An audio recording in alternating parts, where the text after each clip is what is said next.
하는 제목을 가지고 함께 하나님의 말씀을 나누기를 원합니다. 제가 군대 입대하기 한 일주일 전쯤에 원래 남자들이 군대 입대할 때쯤 되면은 친구들을 많이 만나봅니다. 그때 한 일주일 전쯤에 저희 고등학교 동창들을 만났는데 그 동창 중에 한 명이 이런 얘기를 하는 겁니다. 그게 뭐냐면 훈련소도 힘들지만 자대로 배치를 받으면은 거기가 더 힘드니까 첫인상을 좋게 하는 게 굉장히 중요하다는 겁니다.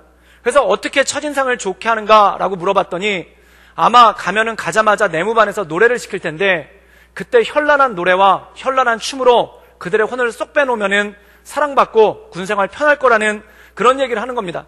그래서 제가 제 친구한테 저는 아는 노래가 찬송가밖에 없는데 어떻게 했으면 좋겠냐라고 얘기했더니 찬송가를 부르면은 난리가 나고 그때 최신 유행하는 가요 중에 제일 빠르고 신난 것을 춤을 추면서 불러야 된다는 겁니다.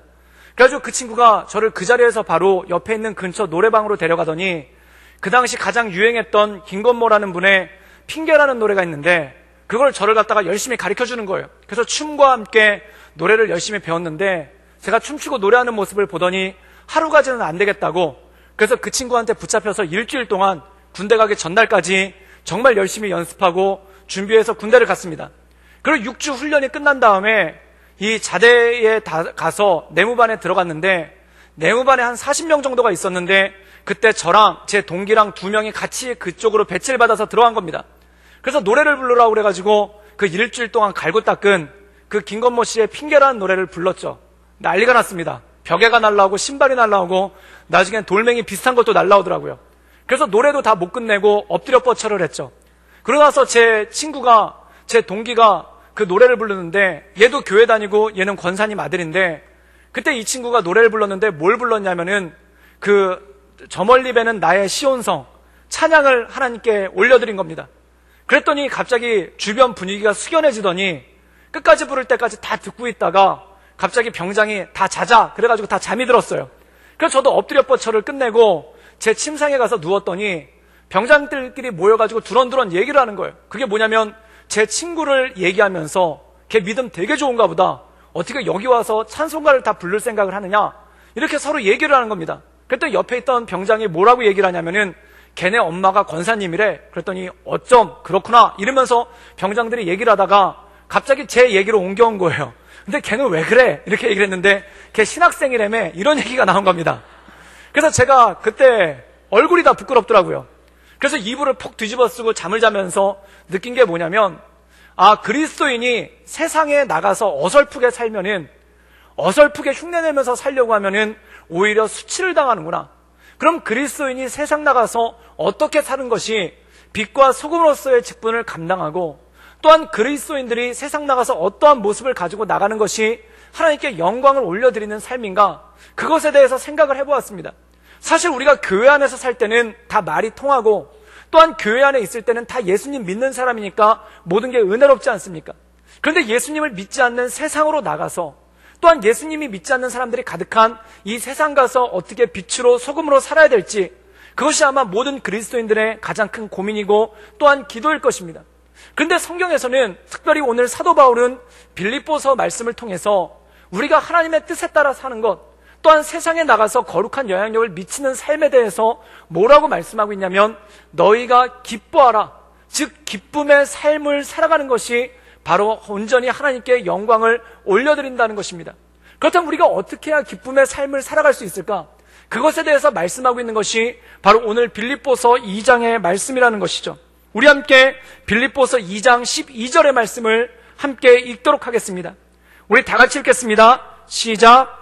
그러므로 나의 사랑하는 자들아, 너희가 나 있을 때뿐 아니라 더욱 지금 나 없을 때에도 항상 복종하여 두렵고 떨림으로 너희 구원을 이루라.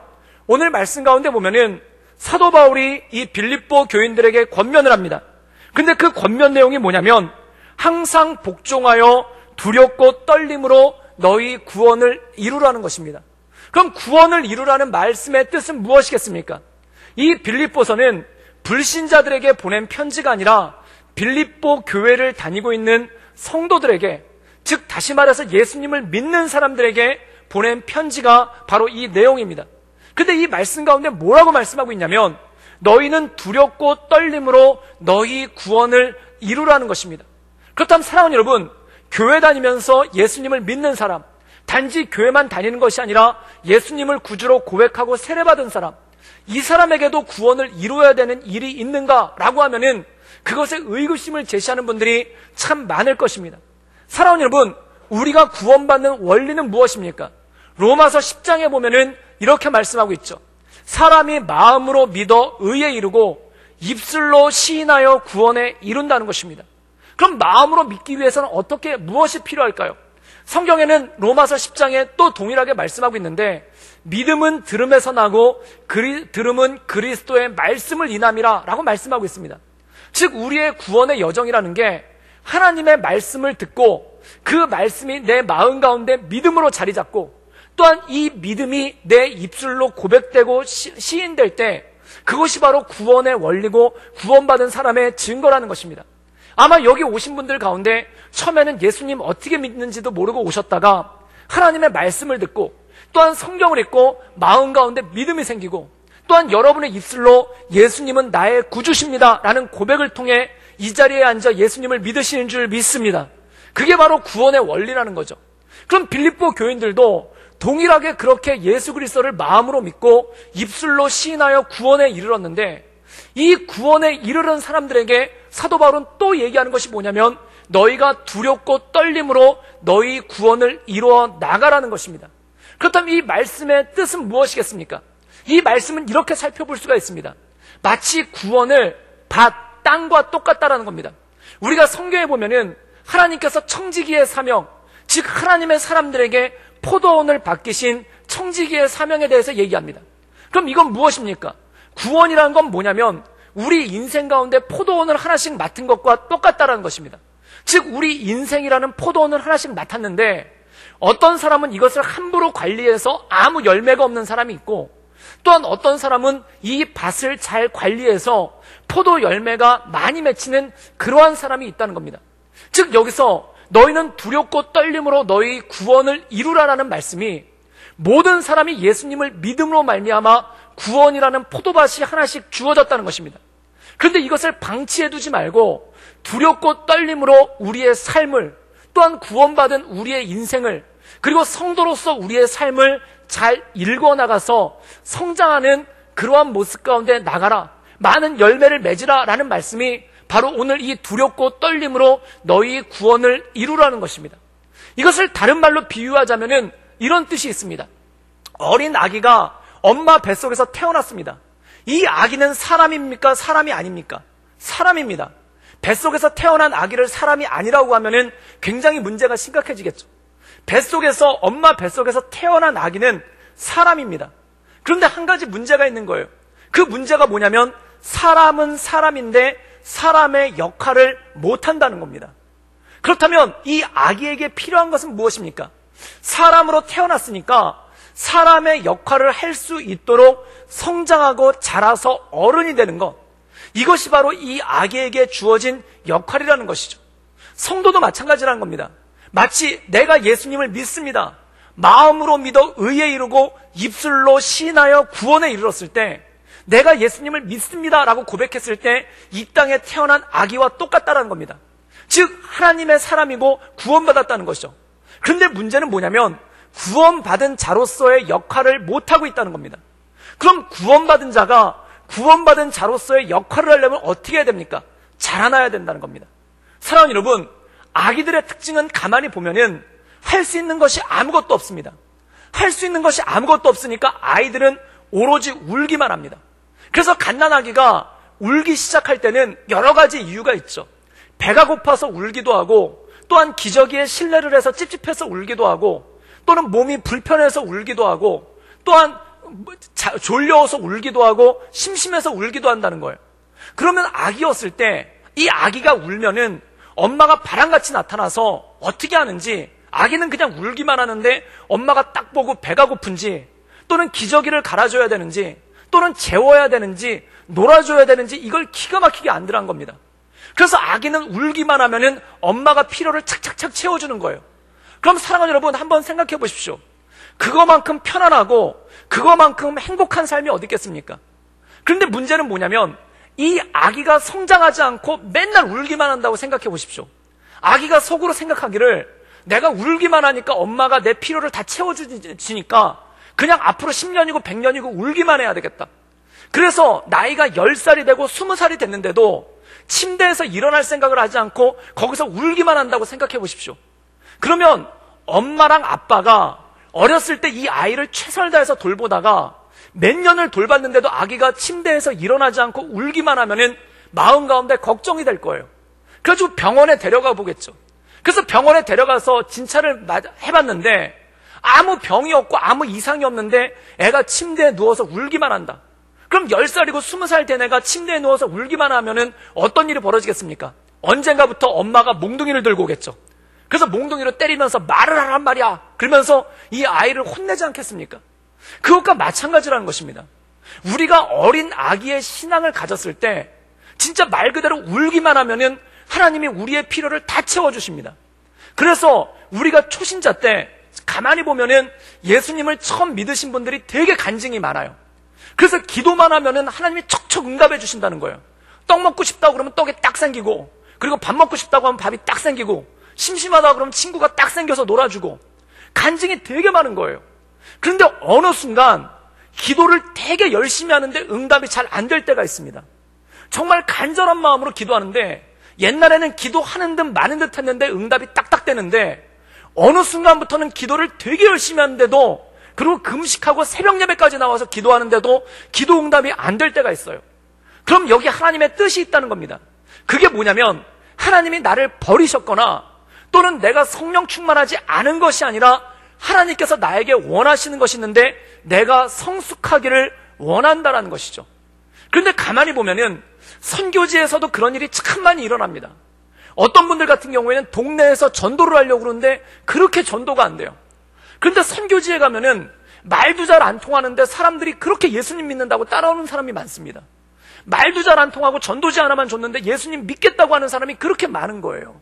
또 선교지에 가보면요, 여기서는 어떤 목사님들 같은 경우에는 본인이 섬기는 교회에서는 기도해도 환자도 잘 안 낫고 또한 기도해도 별로 능력도 안 나타나는데 선교지만 가면은 능력이 나타나는 목사님들이 계세요. 그래서 병도 낫고 귀신도 쫓겨나가고, 또한 한국에서 목회할 때는 그렇게 성도들이 안 모이는데 선교지 가면은 정말 현지인들이 구름처럼 몰려올 때가 있습니다. 이것이 무엇입니까? 초신자에게 아기들에게 주시는 특별한 은혜인 겁니다. 즉 선교지 땅이 마치 아기와 똑같기 때문에 거기서 기도하며 나갈 때 하나님의 특별한 은혜가 부어진다는 거죠. 그런데 선교지에 있던 교회가 부흥하고 어느 정도 성장하면은 그 다음부터 마치 씻은 듯이 능력이 없어집니다. 기도하는데 응답도 잘 안 되고 하나님의 역사가 잘 나타나질 않는다는 거예요. 그럼 그때 많은 선교사님들이 낙심하는 것이 하나님의 능력이 내게서 떠난 것이 아닌가, 또한 하나님이 더 이상 나에게 역사하지 않는 것이 아닌가라는 걱정이 올 때가 있어요. 그런데 그것이 하나님의 능력이 떠나간 것이 아니라 하나님이 나에게 다음 단계 더 성장하기를 원하시는 그러한 모습이 그 안에 있다는 것입니다. 마치 어렸을 때는 아기가 울기만 하면은 엄마가 척척 알아서 해줬는데 이제 어느 정도 크고 나면은 우는 거 가지고 안 되고 어른으로서의 역할을 하기를 원하는 그러한 마음이 그 안에 있다는 것이죠. 사랑하는 여러분, 또 하나 어린아이들의 특징이 있습니다. 이 어린아이들의 특징은 아마 아이들 키워보신 분들은 알겠는데 누가 가르쳐주지 않았는데 5월 5일을 기가 막히게 알아요.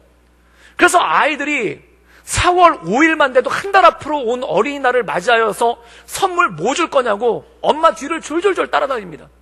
그리고 한 달 동안 기다리기가 힘드니까 또 어떤 애들은 선물을 땡겨달라는 애들이 있어요. 그래서 엄마가 하도 졸라가지고 선물을 땡겨주면은 한 4월 10일쯤 선물을 주면은 5월 5일날 또 딴소리예요. 그때는 그거고 지금은 지가니까 선물을 또 달라는 거예요. 세상에 이런 날강도가 어디 있습니까? 또한 본인 생일은 기가 막히게 기억을 해요. 숫자도 잘 못 세는 애가 5월 5일이라 자기 생일날에는 달력에 빨간 표를 10개는 해놓습니다. 그리고 엄마 아빠를 따라다니면서 어린이날 뭐 해줄 거냐, 내 생일날 뭐 해줄 거냐, 그걸 졸졸졸 따라다니면서 얘기를 해요. 그리고 혹시 엄마 아빠가 선물을 해줬는데 그게 마음에 안 들면은 그게 화가 나가지고 선물을 집어던지고 난리를 치죠. 이게 어린아이입니다. 그런데 여러분, 이 어린아이가 성장을 해보십시오. 아이가 성장할 때 어떤 일이 생기냐면은 전에는 5월 5일만 보였어요. 그런데 어느 순간 5월 8일이 슬그머니 부담스러워지기 시작해요.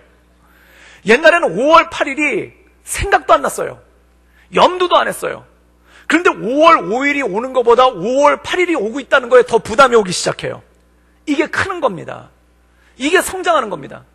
전에는 자기 생일에만 관심이 있었는데 어느 순간에 어머니, 아버지 생신이 언젠지 이거에 관심을 기울이기 시작해요. 그리고 이게 부담스러워지기 시작하면서 어머니, 아버지 생신날 선물을 뭐 해드려야 되나? 이게 슬그머니 걱정이 되기 시작한다는 겁니다. 사랑하는 여러분, 이것이 어린 아이가 크는 겁니다. 어린아이 때는 자기 거에만 관심이 있어요. 내가 뭘 받을 건가? 내가 원하는 걸 어떻게 채워줄 건가? 이거에 대해서만 관심이 있는데 아이가 성장하기 시작하면 어떤 일이 생기냐면은 엄마, 아빠한테 뭘 해드려야 될까? 이게 슬그머니 생각이 들기 시작하는 거예요. 신앙도 마찬가지라는 겁니다. 내가 어린아이의 신앙을 가질 때는 하나님이 나에게 뭘 해주실까? 하나님께 달라는 게 일단 많아요. 이것도 해주셔야 되고 저것도 해주셔야 되고 이것도 해주셔야 됩니다. 그리고 하나님이 잘 안 해주시는 것 같으면 마음이 상해요. 그리고 상처도 받아요. 그런데 점점점 신앙이 자라가기 시작하면은 어떤 일이 생기냐면은 내가 원하는 것이 아니라 하나님께서 원하시는 것이 무엇일까? 또한 하나님께서 기뻐하시는 것이 무엇일까? 또한 하나님께서 이루시고자 하는 것이 무엇일까? 그것에 대해서 관심이 점점점 옮겨가기 시작한다는 겁니다. 이게 바로 성장한다는 겁니다. 사랑하는 여러분, 부모님 모시면은 이런 생각이 가끔 들 때가 있죠. 그게 뭐냐면 내가 어렸을 때는 엄마 아빠한테 해달라는 것도 많고 내가 어렸을 때는 엄마 아빠한테 먹고 싶다는 것도 많아요. 그런데 나이가 들어가면은 어머니 아버지께 전화드려서 뭐 필요한 거 없으세요? 또한 뭐 드시고 싶은 거 없으세요? 그거에 대해서 물어보죠. 그리고 한 번은 가족들 모임이 있어가지고 이렇게 가족들이 모여있으면은 어머니 아버지한테 맛있는 거 사드리고 싶어가지고 뭐 드시고 싶은 거 없으세요? 라고 얘기를 하면은 어머니 아버지들은 항상 대답이 이거세요. 그게 뭐냐면 그냥 집에서 먹자. 그냥 돈 쓰지 말고 집에 있는 반찬 챙겨서 먹자. 대부분들 그렇게 말씀을 하세요. 그럼 옆에 있는 손자들이 난리가 나죠. 옆에 있는 손주들이 분명히 물어보긴 할아버지 할머니한테 물어봤는데 손주들이 옆에서 난 피자, 난 치킨 막 이러면서 난리를 쳐요. 그러면 할아버지 할머니들이 손주들 바라보면서 그래 애들 먹고 싶은 거 먹으러 가자 이렇게 얘기를 하래요. 그러면 아들은 어떡합니까? 일단 애들을 진정시키고 그 다음에 부모님 바라본 다음에 어머니 드시고 싶은 거 드세요. 아버지 드시고 싶은 거 드세요. 그러지 않습니까? 그러다가 식당에 모시고 가가지고 음식을 맛있게 드시는 걸 보면은 그게 마음이 뿌듯하고 마음이 그렇게 기쁜 거예요. 사랑하는 여러분, 마찬가지라는 겁니다. 옛날에는 신앙생활할 때 하나님께 달라는 게 많아요. 그리고 안 해주면은 되게 화나고 안 해주시면은 막 마음 가운데 시험이 들어요. 그런데 어느 순간부터 하나님 원하시는 게 뭡니까?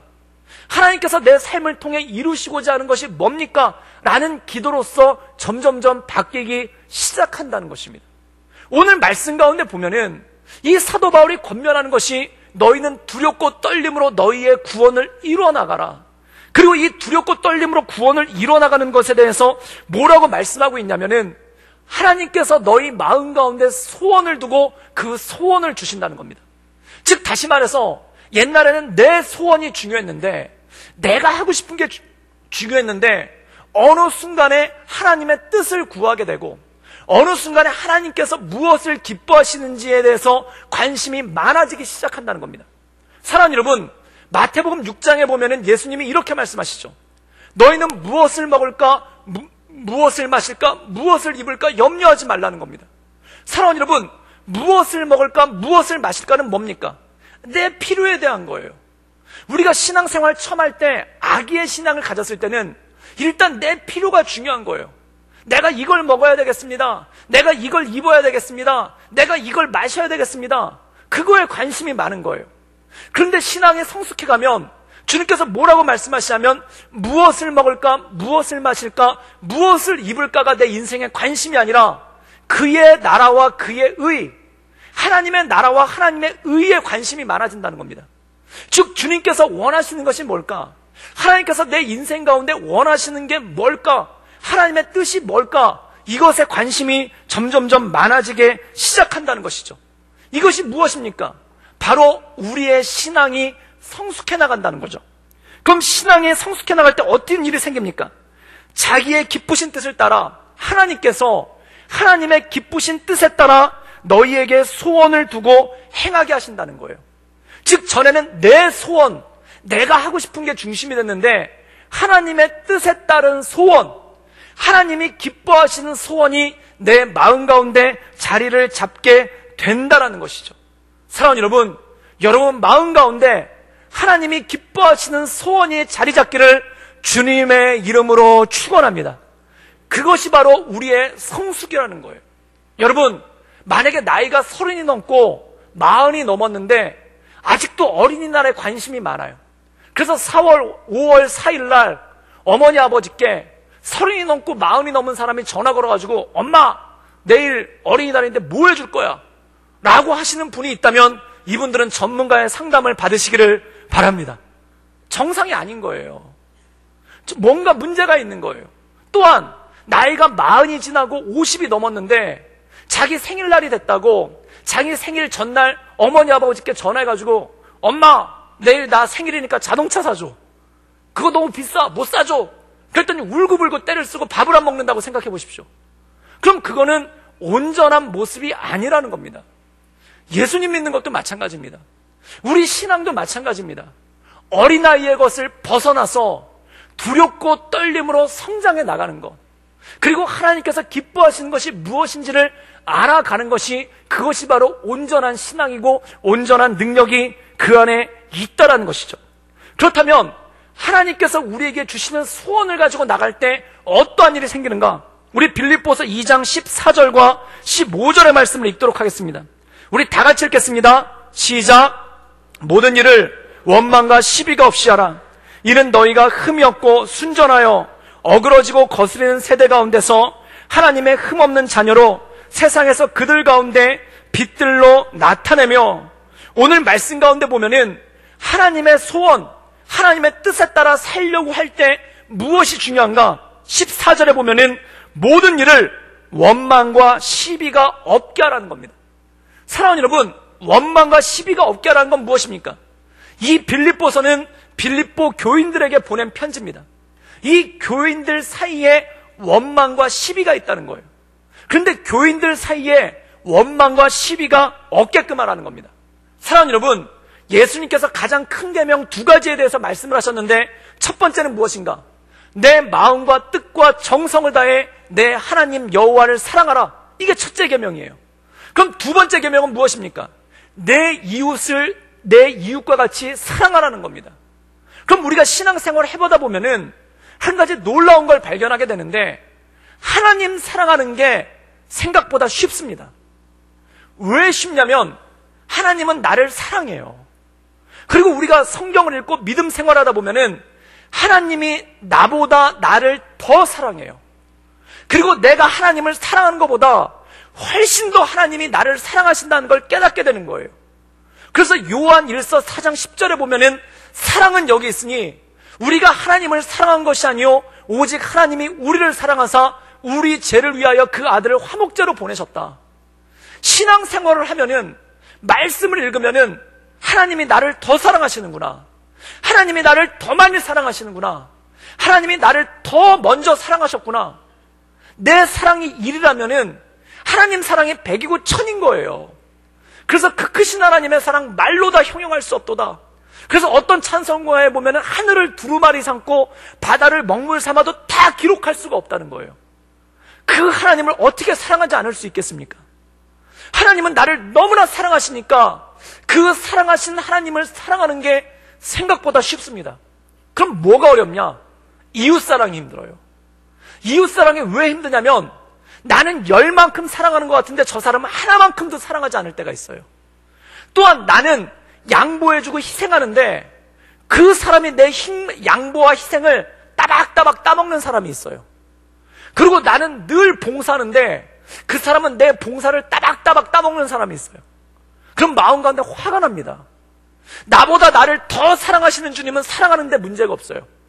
내가 10만큼 사랑하는데 이 사람은 하나만큼도 나를 사랑하지 않는다. 나는 100만큼 사랑하는데 이 사람은 하나만큼도 나에 대해서 배려가 없다. 그럼 사랑하기가 싫어지는 거예요. 그것이 힘든 것입니다. 하나님 사랑하는 것보다 두 번째 계명, 이웃을 사랑하는 게 생각보다 녹록지가 않아요. 그래서 많은 분들이 교회 나오시면서 상처받는 게 하나님에게 상처받는 게 아니라 사람한테 상처받을 때가 많아요. 그래서 어떤 조사를 해봤더니 가나안 교회에 다니는 사람이 그렇게 많다는 거예요.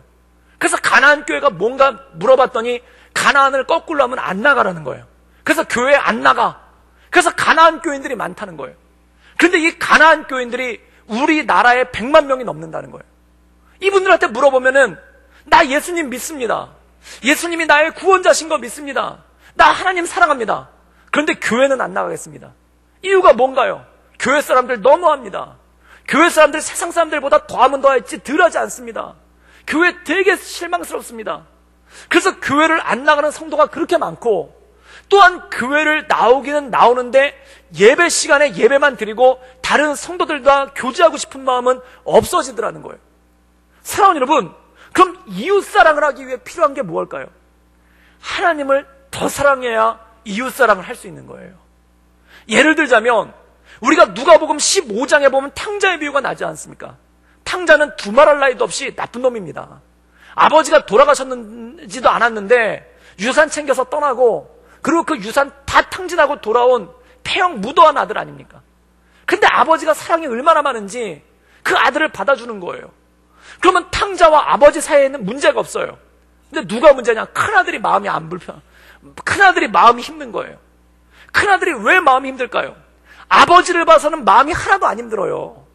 탕자한테도 그렇게 잘해주는 아버지가 집에 있는 큰아들에게는 얼마나 잘해줬겠습니까?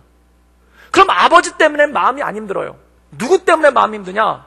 자기 동생 탕자 때문에 마음이 힘든 거예요. 그래서 성경에 보면은 이 큰아들이 아버지께 불평하지 않습니까? 왜 저놈을 받아주십니까? 그때 아버지가 뭐라고 얘기를 하냐면은, 나는 죽었다 살아온 네 동생 때문에 기쁘다. 너는 내 기쁨을 함께 해줄 수 없겠느냐? 아버지가 그 얘기를 하는 거예요. 그럼 여러분, 큰아들이 전에는 아버지를 사랑했기 때문에 집에 머물러 있는 거예요. 그런데 너는 내 기쁨에 참여할 수가 없느냐? 내가 원하는 것에 참여할 수가 없느냐? 이 아버지의 말을 들었을 때 아버지를 더 사랑해야지만, 전에는 아버지를 100만큼 사랑했기 때문에 집에 머물러 있었지만 이제 아버지를 200만큼 사랑해야지만 자기 동생에 대해서 눈길을 줄 수가 있게 되더라는 겁니다. 사랑하는 여러분, 하나님을 사랑하고 하나님을 더 사랑해야지만, 하나님을 더욱 사랑해야 되지만, 해야지만 이웃을 사랑할 수 있는 능력 가운데 나갈 수가 있다라는 거예요. 지금 빌립보 교인들한테 이렇게 권면하고 있는 겁니다. 너희들이 지금 예수님 믿지 않느냐? 하나님 사랑하고 있지 않느냐?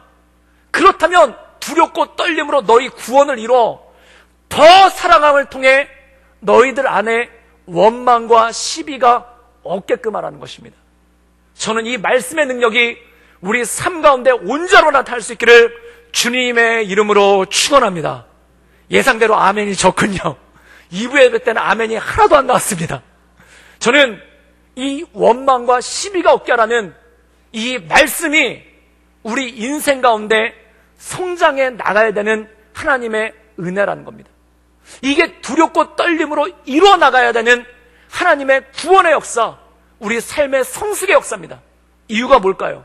하나님이 기뻐하시기 때문에, 하나님이 원하시기 때문에, 아버지가 좋아하시기 때문에 그 길까지 나가는 거, 이것이 바로 두렵고 떨리는 마음으로 우리의 구원을 이뤄나가는 능력이라는 것입니다.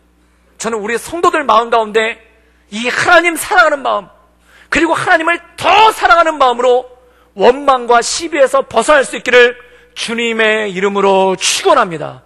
그것을 무엇이라고 말씀하고 있는가? 이 어그러지고 거스리는 세대 가운데, 이 어그러지고 거스리는 세대 가운데 빛의 자녀로, 빌립보서 2장 15절에는 이렇게 말씀하고 있습니다. 어그러지고 거스리는 세대 가운데 하나님의 흠없는 자녀로 세상에서 그들 가운데 빛들로 나타내며, 이 원망 많은 세상 가운데, 이 시비 많은 세상 가운데, 이 세상을 보십시오. 얼마나 원망이 많습니까?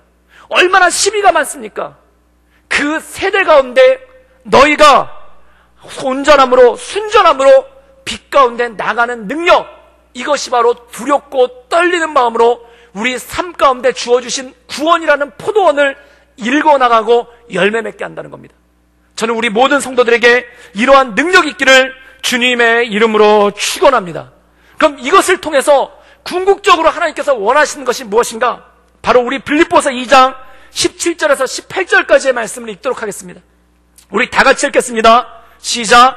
만일 너희 믿음과 재물과 섬김 위에 내가 나를 전제로 드릴지라도 나는 기뻐하고 너희 무리와 함께 기뻐하리니 이와 같이 너희도 기뻐하고 나와 함께 기뻐하라. 오늘 이 두 구절에 기뻐하라라는 단어가 4번이 나옵니다. 내가 기뻐하니 너희도 기뻐하라. 그리고 너희가 나와 함께 기뻐했으면 좋겠다라는 말씀이 나온다는 겁니다. 그리고 더 나아가서 좋겠다라는 뜻으로 끝나는 게 아니라 나와 함께 기뻐하라 명령을 한다는 거예요. 사랑하는 여러분, 기쁨이란 건 무엇입니까? 사람이 좋은 일이 있으면 기뻐하고 안 좋은 일이 있으면 슬퍼하는 게 당연한 것이죠. 그런데 오늘 말씀에는 기뻐하라고 우리에게 명령하고 있다는 거예요. 우리가 이 사도 바울이 쓴 말씀을 보면은, 바울 서신을 보면은 기쁨에 대해서 참 많이 말씀하고 있습니다. 데살로니가 전서 5장에는 뭐라고 말씀하고 있냐면, 항상 기뻐하라, 쉬지 말고 기도하라, 범사에 감사하라, 이는 그리스도 예수 안에서 너희를 향하신 하나님의 뜻이니라. 사랑하는 여러분, 우리가 두렵고 떨림으로 성숙해 나갈 때 우리가 알아야 되는 하나님의 뜻이 무엇입니까? 기뻐하고 기도하고 감사하는 것입니다. 사랑하는 여러분, 저는 저와 우리 성도 삶 가운데 기뻐하고 기도하고 감사함을 통해 하나님의 뜻을 이뤄나갈 수 있기를 주님의 이름으로 축원합니다. 오늘 말씀 가운데 보면 기뻐하라는 거예요. 그럼 기뻐할 수 있는 능력이 어디서 오는가? 기쁨의 능력은 믿음에서 온다는 겁니다. 믿음이 있어야지만 기뻐할 수 있다는 거예요. 우리가 하박국서에 보면은 하박국서의 처음은 이렇게 시작합니다. 어찌하여 원망인 거예요. 어찌하여 시시비빈 거예요. 어떻게 세상이 악인들이 득세하고 의인들이 몰락할 수 있습니까? 어떻게 악인들이 승승장구하고 의인들은 가난하고 힘들게 살 수 있습니까? 이것에 대해서 하나님께 따지는 게 하박국 성경이에요. 그런데 이 하박국 성경이 뒤로 가면 어떻게 되는가? 비록 무화과 나무에 잎이 마르고 포도나무에 소출이 없으며 감람나무에 열매가 없고 외양간에 송아지가 없고 또한 우리의 양떼가 없어도 나는 여호와 하나님으로 인하여 기뻐하고 즐거워하리로다. 이 하박국 선지자의 기쁨과 즐거움이 어디서 왔는가? 믿음에서 왔다는 거예요. 그래서 하박국 선지자는 오직 의인은 믿음으로 말미암아 산다라는 것입니다. 그럼 믿음과 기쁨이 무슨 관계가 있겠습니까? 우리가 사랑하는 여러분, 출애굽기를 보면은 이스라엘 백성들이 광야를 향해 살아요. 그런데 그들이 광야 가운데 하나님을 예배할 수 있었던 이유가 뭡니까? 광야가 비옥해서가 아니라, 광야에 먹을 것이 많아서가 아니라, 그 광야에서 그들에게 만나와 메추라기를 주시고 샘을 주시는 하나님에 대한 믿음, 하나님에 대한 신뢰 때문에 그들이 예배할 수 있는 거예요. 그래서 이사야서 43장에는 하나님이 이렇게 말씀하십니다. 보라, 내가 너희들을 위해 새 일을 행할 것이니 사막에 길이 나고 광야에 길이 나고 사막에 물이 솟아날 것이다. 저는 여러분의 역사 가운데, 여러분의 삶 가운데 그러한 역사가 일어날 수 있기를 주님의 이름으로 축원합니다. 그럼 이 하박국 선지자가 기뻐하는 이유는 무엇입니까? 비록 무화과 나무 잎은 말라있지만 그 모든 것 가운데 채우실 주님, 환경은 척박하지만 그 모든 것 가운데 공급하실 주님을 바라보는 믿음 가운데 기뻐할 수 있었다는 거예요. 그래서 하박국 선지자 뭐라고 말씀하냐면, 주 여호와는 나의 힘, 내 발을 사슴과 같게 하사 나로 높은 곳에 서게 하신다는 것입니다. 사랑하는 여러분, 요즘에 우리가 새벽 예배 때 열왕기 하 말씀을 묵상하고 있습니다. 그 열왕기 하 말씀에 보면은 어떤 사건이 하나가 나오냐면은 이스라엘과 유다가 연합을 해서 모압으로 쳐들어가요. 군대를 끌고 모압으로 쳐들어가는데 광야를 나갑니다. 그 광야에서 일주일을 걸어갔는데 물이 똑 떨어진 거예요. 그래서 병사들이 목이 말라서 사기가 뚝 떨어지고, 그리고 말과 소들도 목이 말라가지고 걸어갈 수가 없는 거예요. 그때 이스라엘 왕과 유다 왕이 선지자 엘리사를 찾아갑니다. 그때 엘리사가 그들에게 말씀을 주는데, 그 말씀이 뭐냐면, 당신들은 오늘 밤 계곡에다가 골짜기에다가 개천을 파라는 거예요. 저수지를 파라는 거예요. 이게 말이 됩니까? 지금 물이 없어서 목마르는데 개천을 파라는 거예요. 그런데 그들이 그 말씀에 순종해서 밤새도록 개천을 팝니다. 그런데 어떤 일이 벌어지는가? 새벽에, 아침에 그 개천에 물이 고이기 시작하는 거예요. 비슷한 말씀이 그 다음 장에 또 나옵니다. 선지자의 엘리사의 제자 중에 하나가 죽었어요. 그런데 그 가족들이 돈이 없어가지고 그 제자의 아들이 노예로 팔려가게 생긴 거예요. 그때 그 제자의 아내가 울면서 옵니다. 그때 엘리사가 뭐라고 얘기하냐면, 그릇을 빌릴 수 있는 한 많이 빌려오라는 거예요. 그래서 그릇을 빌려왔어요. 그리고 거기다가 그 집안에 한 병밖에 없는 그 기름을 땁니다. 그런데 기름을 딸기 시작하니까 그 기름이 넘쳐나기 시작해서 빌려온 그릇이 다 차고 나니까 기름이 그쳤더라는 겁니다. 사랑하님, 여기 중요한 역사가 있는 거예요. 계곡, 골짜기, 개천을 파는 것은 나의 몫인 거예요. 그럼 부으시는 거는, 거기 물을 채우시는 거는 누구의 역사인가? 하나님의 역사라는 거예요. 그릇을 빌려오는 것은 나의 일이에요. 그럼 그 그릇에 기름을 채우시는 것은 누구의 일인가? 하나님의 일이라는 겁니다. 사람이 왜 낙심하는가? 응답이 왔어요. 개천을 팔아. 그럼 낙심하는 거예요. 물도 없는데. 기도를 했어요. 응답이 왔어요. 그릇을 빌려라. 기름도 없는데. 그런데 우리가 기뻐할 수 있는 이유는 무엇입니까? 그릇을 빌리는 건 나의 일이고 기름을 채우시는 것은 하나님의 일인 거예요. 개천을 파는 건 내 일이고 그 개천에 물을 채우신 것은 하나님의 일이라는 겁니다. 신약에 보면 비슷한 게 나와요. 요한복음 2장에 가나 혼인잔치에 포도주가 떨어졌어요. 그때 예수님이 하인들에게 뭐라고 명령하시면, 너희들은 물 항아리 6개를 가득 채우라는 거예요. 물을 채우는 것은 그들의 일이고 물을 채우는 건 나의 일이고 그 물을 포도주로 변화시킨 건 하나님의 일이라는 거예요. 요한복음 11장에 나사로가 죽어서 무덤에 들어가 있는데 예수님께서 오셔서 뭐라고 말씀하시냐면, 무덤 위에 돌을 굴려내라는 거예요. 돌을 굴려내는 건 내 일이고 나사로를 살리는 것은 하나님의 일인 줄 믿습니다. 그게 하나님의 역사인 거예요. 나에게 주신 일들이 있어요. 나에게 말씀하신 일들이 있어요. 나에게 부탁하신 일들이 있어요. 그런데 왜 안 하는가? 돌 치운다고 나사로가 살아나는 게 아니죠. 항아리에 물을 채운다고 그게 포도주가 되는 게 아니죠. 우리는 거기까지 생각해요. 물을 채운다고 포도주가 됩니까? 돌을 굴린다고 나사로가 살아납니까? 우리는 거기까지 생각해요. 그런데 하나님의 말씀은 무엇인가? 돌을 치우라, 그건 너의 일. 나사로를 살리는 것은 하나님의 일. 항아리를 채우라, 그것은 우리의 일. 그 항아리에 있는 물을 변화시키는 것은 하나님의 일이라는 겁니다. 사랑하는 여러분, 언제 기뻐할 수 있는가? 하나님은 우리에게 물을 바꾸라고 말씀하지 않으세요. 하나님은 우리에게 나사로를 살려내라고 말하지 않으세요. 단지 돌을 옮겨라, 단지 항아리를 채워라, 여기까지만 말씀하신다는 겁니다. 그러면 우리의 기쁨은 무엇입니까? 내가 할 수 있는 일을 할 때 그때 기쁨이 오는 거예요. 왜냐하면 그걸 통해 하나님께서 채우시기 때문이죠. 사랑하는 여러분, 빌립보 감옥에 바울이 들어갔을 때 그는 그가 할 수 있는 일을 했습니다. 빌립보 감옥에서 그가 할 수 있는 일, 그는 감옥을 쪼갤 수 없어요. 그는 착고를 풀을 수 없어요. 그럼 그가 할 수 있는 일은 무엇입니까? 하나님을 기뻐하며 찬양하는 일. 그게 그의 일인 거예요. 지금 사도 바울은 감옥에 있어요. 그가 할 수 있는 일은 아무것도 없어요. 근데 그는 깨달았어요. 내가 감옥에 있으면서 복음도 전파할 수 없고, 내가 감옥에 있으면서 교회를 세울 수도 없고, 내가 감옥에 있으면서 다른 사람을 주께로 인도할 수도 없다. 그러나 내가 할 수 있는 일, 기뻐하는 일. 내가 할 수 있는 일을 할 때, 내게 맡겨주신 일을 할 때, 돌을 옮기라는 말씀 가운데 돌을 옮겼을 때, 항아리를 채우라는 말씀에 항아리를 채웠을 때, 개천을 파라는 말씀에 개천을 팠을 때, 그릇을 빌려오라는 말씀에 그릇을 빌려왔을 때, 그 모든 것을 채워주시고 역사하신 것은 하나님의 일인 줄 믿습니다. 하나님의 일을 기대하며 나갈 때, 하나님께서 나를 통해 역사하실 그 일을 기대하며 나갈 때 내가 기뻐할 수 있는 능력이 우리 삶 가운데 주어진다는 것이죠.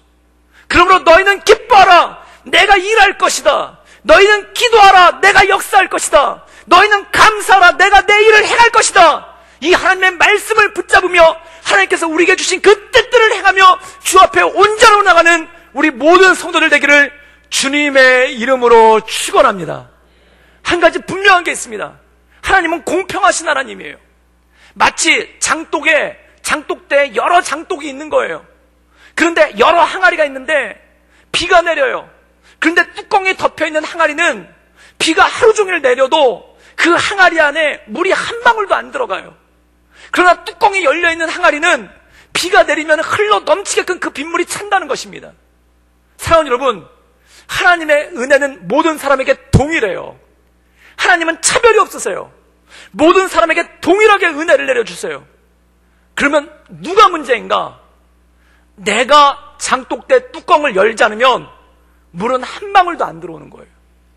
모든 사람의 인생이 그것과 똑같다는 것입니다. 하나님께서 공평하게 모든 것을 부어주시는데 내 장독대 뚜껑이 안 열려 있으면 은혜의 물줄기는 한 방울도 안 들어오는 거예요. 그것과 마찬가지란 겁니다.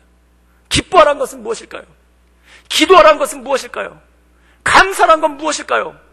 너의 장독대 뚜껑을 열라는 거예요. 너의 항아리 뚜껑을 열라는 거예요. 그걸 채워주신 것이 바로 하나님이라는 것입니다. 사랑하는 여러분, 기뻐하는 일은 무엇인가? 내 할 일입니다. 감사하는 일은 무엇인가? 내 할 일입니다. 하나님을 예배하는 것은 무엇입니까? 내 할 일입니다. 내가 내 할 일 할 때 하나님은 하나님의 할 일을 하신다는 거예요. 사랑하는 여러분, 개천을 파지 않으면 물이 넘쳐나도 물은 한 방울도 고이지 않을 것입니다. 그릇을 빌려오지 않으면 기름이 넘쳐나도 기름 단 한 방울도 가질 수 없을 것입니다. 그것과 마찬가지라는 거예요. 사랑하는 여러분, 우리가 할 수 있는 일, 사도 바울은 그것에 대해서 얘기합니다. 우리에게 하신 하나님의 뜻이 무엇인가? 그것은 기뻐하라는 것입니다. 저는 우리 모든 성도들 삶 가운데 하나님께서 주신 그 뜻에 따라, 하나님께서 주신 그 역사에 따라 마음의 문을 열고 하나님께 기뻐하며 기도하며 감사하며 내게 주신 그 하나님의 뜻을 이뤄나가는 그러한 하나님의 사람들, 믿음의 사람들 되기를 주님의 이름으로 축원합니다. 포도나무에 열매가 맺게 하시는 분, 무화과 나무에 소출이 있게 하시는 분, 외양간에 송아지게 하게 하시는 분은 하나님이십니다. 그럼 내일은 무엇입니까? 여호와로 말미암아 기뻐하고 즐거워하며 주님을 찬양하는 것, 그것이 내일이라는 것입니다. 사랑하는 여러분, 하나님께서 맡겨주신 이 내일을 온전함으로 감당하며 나가는 우리 모든 구독교회 성도들 되시기를 주님의 이름으로 축원합니다. 기도하시겠습니다.